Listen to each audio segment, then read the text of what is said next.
As we walked in the door, snow everywhere. It was about 12 degrees outside. We had just come back from training at the fire ground and we were soaking wet. We had walked a mile and a half back to the dorm, and as we came through the door, the sergeant met me and said, "You guys need to go do your PT. I need at least a lap around the block."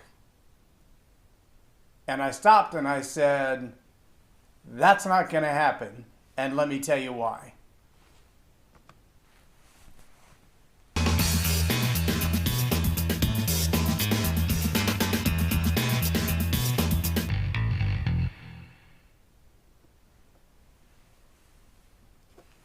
I'm J Loren Norris with Leading Leaders Podcast.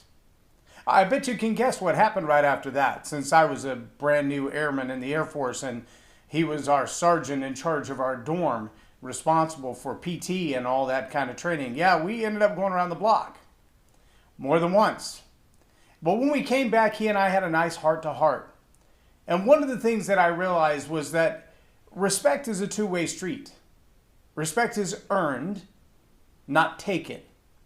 Now, that is a foreign concept to a lot of people even today who believe that they have authority because of a name badge, or they have authority because of a certain number of stripes or a certain kind of insignia on their shoulder or on their name tag or on their uniform. And respect doesn't come like that. Respect is a two-way street, and it's earned. Like currency, if you take it, that's called theft. You've got to earn it. But how in the world do you earn respect? Now, I want to designate a difference here because it's very important, the difference between respect and authority. Let me give you an example. If you're an officer or an enlisted person on a military base of any rank whatsoever, and the blue lights come on behind you. Now, odds are the guy driving or the gal driving the vehicle with the blue lights on it is going to recognize the car which belongs to the base commander. So you better make sure that your uniform is top notch and your reason for flipping those lights on is a solid one, or it's going to come back to haunt you. But I promise you that even if it's the base commander or the wing commander driving that vehicle, when those blue lights come on, they pull over. Why? Because the blue lights have been given authority from the highest level. And that authority gives them certain power and certain responsibilities. It does not give them guaranteed respect. In fact, somebody who climbs out from under those blue lights and acts like a jerk is probably going to have a price to pay, especially if that's the base or wing commander in that car.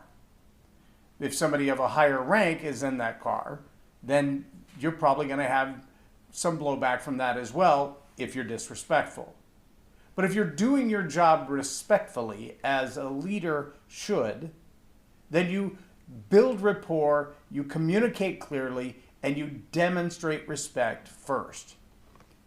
There is nothing rockier for the start of a relationship than to begin that relationship with a pounding authority that implies that people must respect you. They have to do it you tell them to. They've got to like you. They've got to follow your orders, because it doesn't work like that. Respect doesn't work that way. Authority will go that way a little bit, but not as far as you want it to with relationships. And so for a long-term leadership type influence in somebody's life, they may give you the moment because of your authority, your rank, your title, your position, or the implied authority that you've been given because of the task that you have to perform. But that won't command respect. Now, if you want somebody's respect, if you want them to listen to what you have to say, you're going to have to demonstrate some things like integrity, compassion, concern, genuine listening. And if you don't demonstrate those things, don't expect them coming back at you. Respect is reciprocal. If you're not going to listen to somebody else's side of the story, don't expect to tell yours. If you're not going to give them the dignity of being a human being who has the right to be alive and to have an opinion and to act like an idiot sometimes, to make mistakes, if you're not going to give them the respect as a human being to be like that, then they're not going to give it back to you. And you can't demand that someone else respects you. There are a lot of people who try. In fact, there's a phrase that people walk into a room and they, quote, command respect. Well, commanding respect and demanding respect is a very Machiavellian idea. On the other hand, people who walk into the room with a certain amount of grace and confidence, and at the same time understanding of other people's humanness, they get respect because they've earned it over a period of time. Now, if you really want to dig deep into the mechanics behind the concept of having the kind of respect that allows you to walk into the room at any point in life and people pay attention to the fact that you're there, there's a great book called The 5 Levels of Leadership by John Maxwell that talks about the difference between that leader who says, I have the name badge on, you'll do what I tell you to, and the leader who walks into a room and everybody's like, that's got to be somebody important. You didn't get an announcement. They're not wearing a name badge, but you can tell by the way that other people respond to them and the way that they respond to other people that they are a person of respect and authority. Here's a really good summary of it. I like the way John Maxwell says this. He said, look, there's a huge difference between the person who walks into the room and says, hey, I'm here, and the person who walks in the room and says, oh, you're here. That's the difference between someone who respects you, respects others, respects the people around them, and someone who only respects themselves. If you want to be a leader with genuine influence, begin to adopt that mindset that I want to be the person that walks into the room and values the life, the humanness, and the presence of other people. I want to respect people from the very beginning. I want to give them a chance to be human, to make mistakes, to do things wrong, and still be okay with me. I want to give them a chance to express their opinion, to speak their mind, to share their thoughts and ideas, even if I disagree with them, and that's okay with me.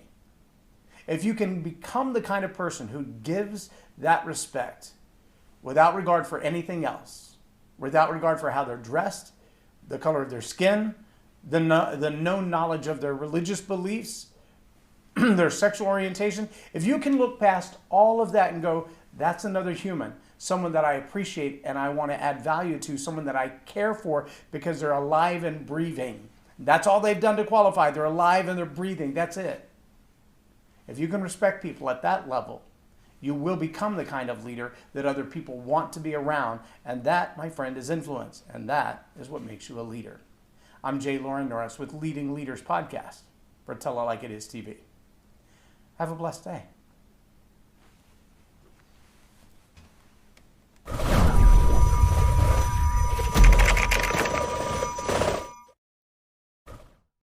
Subscribe now for our extensive video library of leadership lessons promoting faith, family, and freedom.